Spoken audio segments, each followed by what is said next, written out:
So, ganito.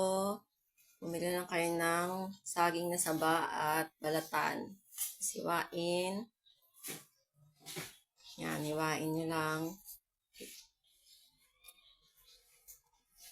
Tapos, piga-pigain. Piga-pigain. Medyo mga 1 minute. Hanggang lumabas yung katas.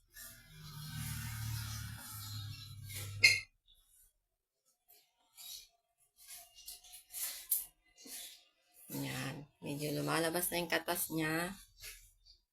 Marami-raming katas rin yan. Mga 2 saging na saba.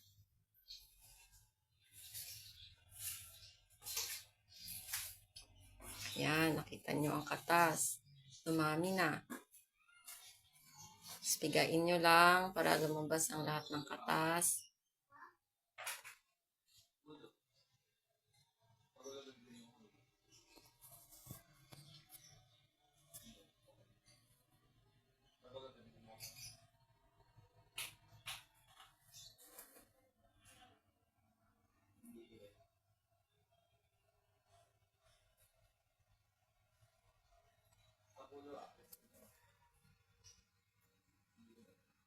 Lakasan nyo lang ang piga para malabas talaga lahat ng katas niya.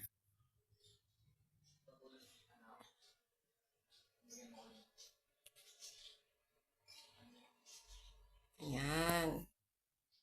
Yan ang katas ng 2 balat. Salin sa lalagyanan ng strainer. Salain ng strainer. Ayan.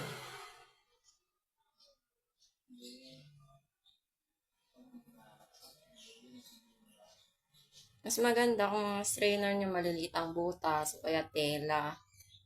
Para talagang hindi sasama yung mga sapal.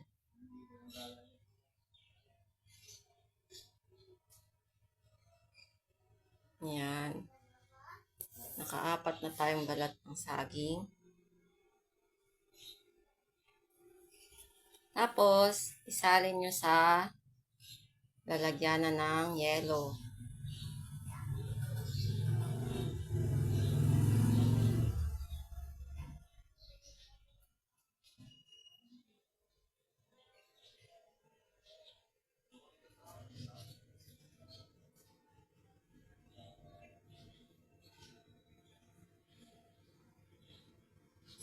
Yan, mas maganda kung puno para pag puno, pag matigas na, ipapahid nyo na lang sa balat at ibabalik sa freezer.